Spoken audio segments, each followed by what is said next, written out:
This is Andi Purewal for Boxing News. I'm joined by promoter Frank Warren here in New York. Frank, certainly a more eventful press conference than what many imagined. Before we come on to all of that, how are you?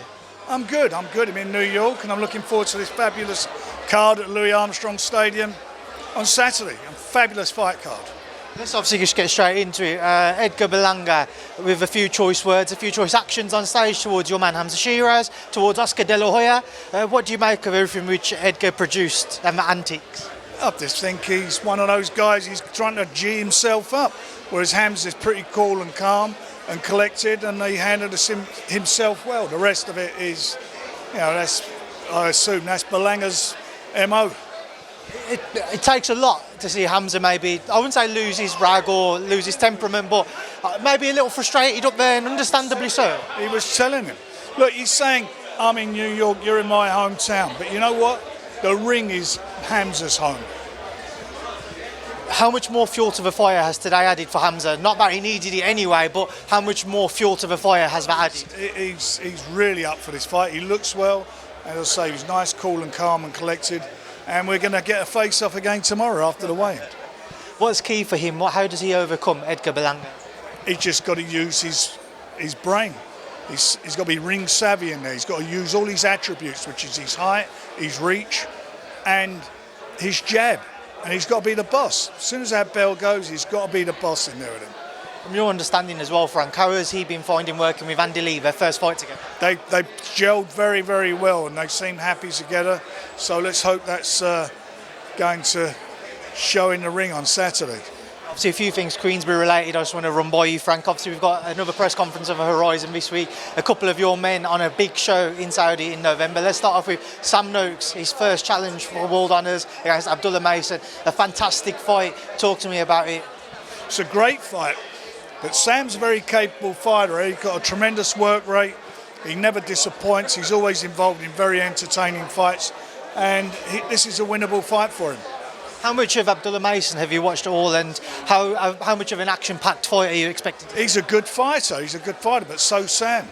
You know, Sam's undefeated, and Sam's done everything that's been asked of him. And a vintage Sam Noakes can win this fight. David Benavidez has been calling for the big fights, and Anthony Yarde's accepted that fight. How much of a difficult task lies ahead of Anthony, but how does he overcome David? It's a tough fight. He's got to go out and be Anthony Yarde. He's got to be Anthony Yarde as he's been in over the years, when he stepped up to the plate and shown what he's all about. He's fought twice for a world title now. He's had the experience. He knows where he's at. He's one of the fights he should have won.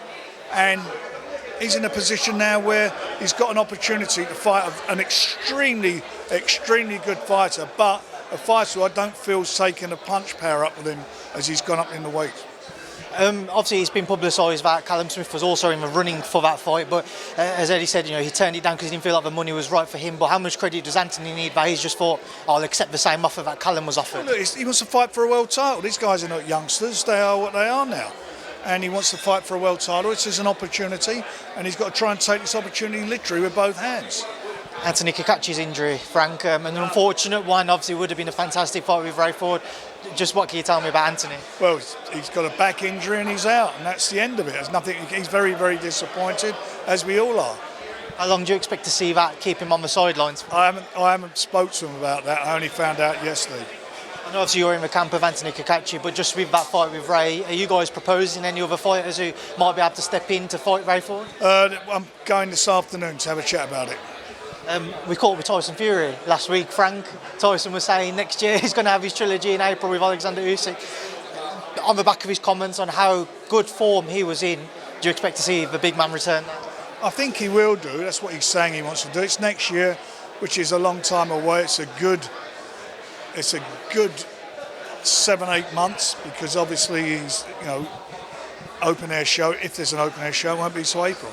Do you feel like he's needed this bit of a break as well, just on the back of those two big fights with Alexander Usyk? They've been grueling for him, and he's been able to mentally recharge almost? I think he needs to be mentally right to fight. He's got a load of good things on that he earns money from, makes good money from. He's got the second series of At Home with the Furies. He's got his documentary all on Netflix. He's got lots of things, lots of good things happening in his life. He spent a lot of family time, and he doesn't need financially to fight if he's going to.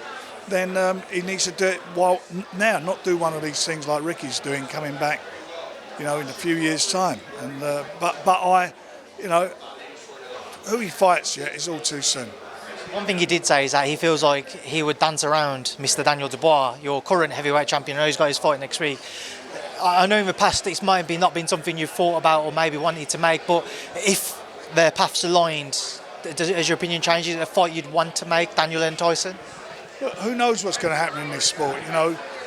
It could happen. I believe Daniel will win the fight next week, and if he comes through, we'll see what happens. But I know that Tyson really does want to fight with Usyk.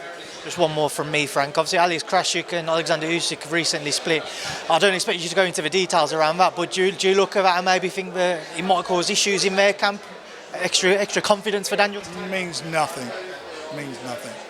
Frank, listen, I appreciate your time. I'll see you soon. Good luck for it, everybody. Cheers, Nelson.